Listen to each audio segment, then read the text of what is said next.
Welcome to the JAMODI podcast. We are all surrounded by amazing coaches and leaders. So let's get an inside look at not just what they do, but how they do what they do. After all, becoming the best versions of ourselves is JAMODI, just a matter of doing it. You know, the dream side is a very, very big topic that needs to be discussed more and just get out of their way sometimes. And let's go down that road, because one thing I wrote down in my notes before that I really wanted to hit with you is the I'm possible math. I've showed that video. So I used to work for PGC. I was a director for them. I went to PGC in high school. It was a huge, with Dick DeVenzio, a huge part of they're not a sponsor of the podcast, even though I love that. But I directed for them for 5 years, and I would show your I'm possible math video, because you and I mean, we're similar ages. You know, I graduated college in 2004. And so we're around the same age. And I, you know, reading up on your story, like I didn't even know kind of some of the things that happened to you in high school. But I just, from watching some of your clips, I knew you could hoop and then doing some things. But you and I are both products of dreaming, because I'm nothing special to look at either. But found a way to grind and get that grind, but to get there, because if you love it, it doesn't feel really like a grind. But will you explain the I'm possible math? Because I think I agree with it completely. Yeah, well, and I think the I'm possible math has changed a little bit with the transfer portal. We have to add another dimension to it.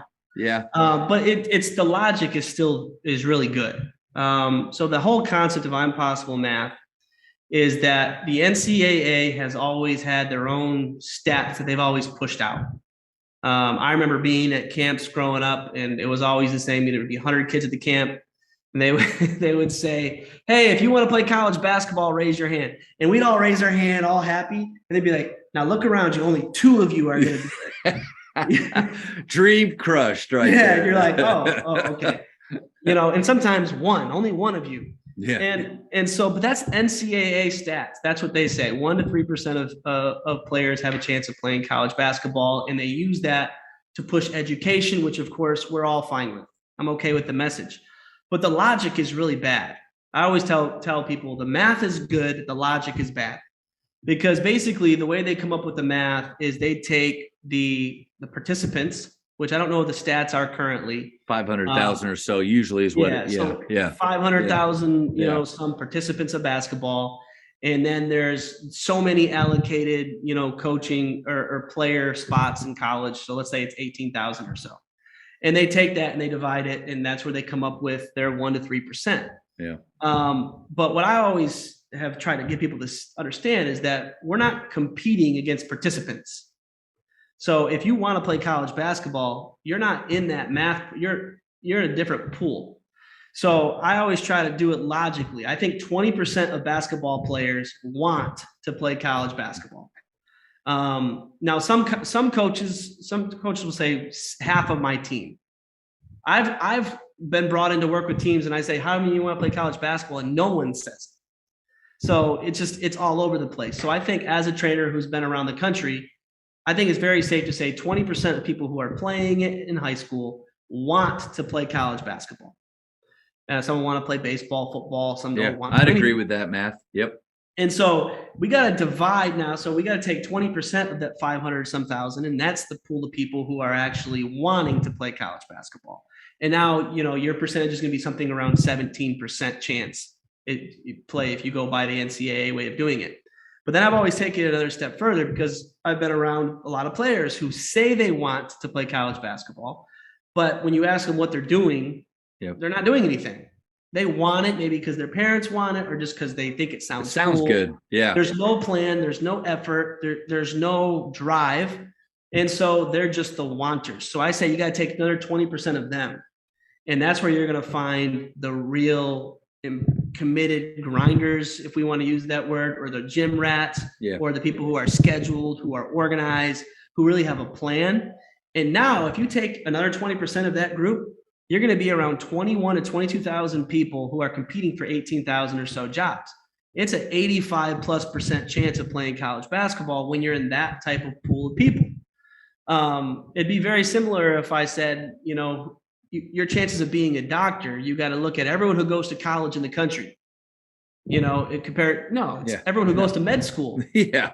But we don't have the ability to do that for basketball. We don't know who's going to basketball school. And so that's impossible math. It's understanding that the odds are much better than playing the lottery when you're in that pool of people. So from my experience, when we've had people who go through our program and they're organized, because we tell them how to create a schedule, they create a plan and they go through it, it's been almost 100%. Yeah. It's not hard to play college basketball. It's just hard work. So, and especially if you talk about NAIA, you're talking about different levels. You can play it, but you got to commit to it. If you have, like you said, though, if you have a plan, I've always thought about it because this is my 10th year at Faith, and I've had quite a few players that you and I would say, based on their skill level, their athleticism, they could. They're if the opportunity's there and they have a plan, they could have it. But to me, they're split into two categories of the ones that maybe have said that they want to. They're half of them will say it's kind of like The Voice. I don't know. Have you ever watched The Voice? I mean, my wife and I love that show. And when people are about to go out for their blind audition and the chairs are turned facing away, I feel like there's two types of people there. The one type says, oh, if somebody turns around for me, then I'll know that I'm supposed to be a singer. And they're basing it on hope. Like that to me is the player that says, if someone will show me just a little attention, then I really will work at it. Well, crap, that's not how it happens. And that person rarely gets a chair turned, man, I'm telling you. But then the other person comes and they say, I can't wait to showcase my talent for anybody that's in that room. They get a chair. They get multiple chairs. And I've had the players that, hey, would you like to play in college? I'm going to play in college. But they also have the plan and the work ethic to back it up. And so, but your math, though, I had been guilty of saying that stupid 3%. And you're right on the money. There are JUCOs, NCCAA school right down the road. They take 36 kids every year. Yeah. Come on. And look, I mean, there's some levels of college basketball that are barely better than high school. I mean, if you go to the National Christian College Association Division II, there's some good ones, but there's also some really, really bad ones. So there's very low level college, and then there's a little bit better. I mean, there's ways to extend your career, and wait for those moments. So now that's not to say, when I say that, people think I'm knocking low levels. I'm not. Division II, Division III, the best teams in there can be as good as Division I teams at times. Yep. And so, but their bad teams are much worse than the bad teams at D1. The biggest separated of levels is the bad ones. The bad ones are bad.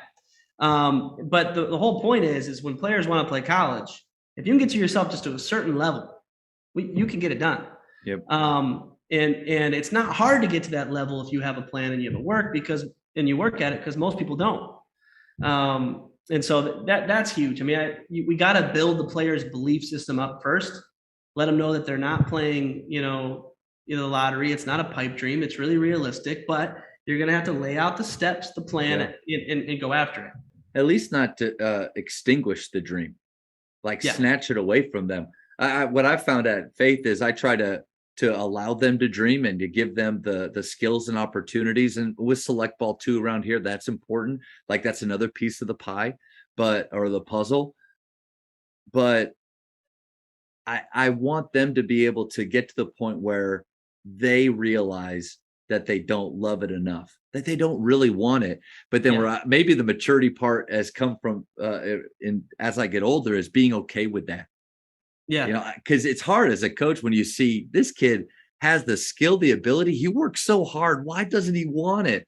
Well, maybe he just wants to be like our all-time leading scorer here. He just wanted to be a great high school player. And man, there's a purity with that we got to be okay with. And that's one of my favorite things, honestly, from my perspective, because, I'm a weakness specialist. So when players come to train with us, I always tell them, the first thing I say to every player, we're going to find out how bad at basketball you are today. Like that's going to be our focus. Now, when you take that approach, if you don't really love it, you're not going to enjoy that. because it's going to be all weakness. It's what do you stink at? Let's How go do you after do that. that? How do you do it? Let's just say I'm a player. I walk in the gym and that is your attitude. That's what you want to do. How do you make that happen? It's pretty easy because there's a lot of weaknesses for players to focus on. So the first is come up with a method. So we have various methods that are designed to reveal certain strengths and weaknesses. So it's like if someone has a weak foundation and I crack that method against it, it's going to fall apart. So one of the things, just as an example, we have a med ball series where you've probably done it, where you pound the med ball down, inside shoulder's got to drop to pick it up. Mm-hmm. That's one of my go-tos when I have players because it's very difficult. If their body doesn't know how to move and they don't have good technique of their body, it will be an absolute mess. And so I can find out right away, does your body know how to move like this? Do you know how to float the basketball? Do you know how to really define low? And if you don't, I'm going to see all of your flaws. So the methods will reveal the weaknesses. And then when you have a player attacking that weakness, once I know they can get the method right, the only way to even do it correct is to fix those problems. So some training methods like that, you only can do it with skill and you'll never be able to do it without skill. And so they're testing zones basically. I like that. And when you're talking about that med ball coming down, is that where you want them to have, because sometimes I see you work more just of straight speed with snatching, speed with throwing down and grabbing, but then other times it's more of a, like, I really love the rhythm. As a player that I thought was personally, I was stiff and methodical. I love the rhythm that your techniques bring. Is that kind of what you see from that? So if I want to focus on speed, it will be, hey, we're going to focus on speed. It's very much, this is the task, right? What are we emphasizing? We're emphasizing the speed of your handle or the speed of your offhand, whatever it might be. So then you're just going to fly through it. It's not game-like. It's not meant to be situational. We're not thinking about pace. We're thinking about getting those attributes. And then when we do rhythm stuff, the emphasis changes. Now we're going to see how your rhythm is. We're going to see how you can float the ball. We're going to see if you can make decisions in between. It's breaking it up into all those categories where you can pinpoint where players struggle. So, there's some players who deal with what I always call jokingly Energizer Bunny syndrome. Everything they're doing is full speed. They don't know how to slow it down. Yeah, to find that flow, that natural flow that is actually in so there's the game. Certain methods that we do that are almost slow motion, where you're going to have to go slow as can be and then quick and then slow as can be and then quick to see if the player can separate that. Slow is a skill, right? Absolutely. Slow is a skill and short is a skill. Oh, being able to take short steps instead of always having to take that. You've been doing a lot with that, like showing a LeBron. I think recently it was a LeBron deal where, he went by a guy. He took like 6 steps before he then dunked on a dude, which at 38 is really impressive. But that's different. Like I'm telling you, you've stretched me a ton. Because I had coaches, I can even remember them at Baylor telling me from A to B, the least amount of steps as possible. Yeah. But you're right. Like that's really not how we move when we play.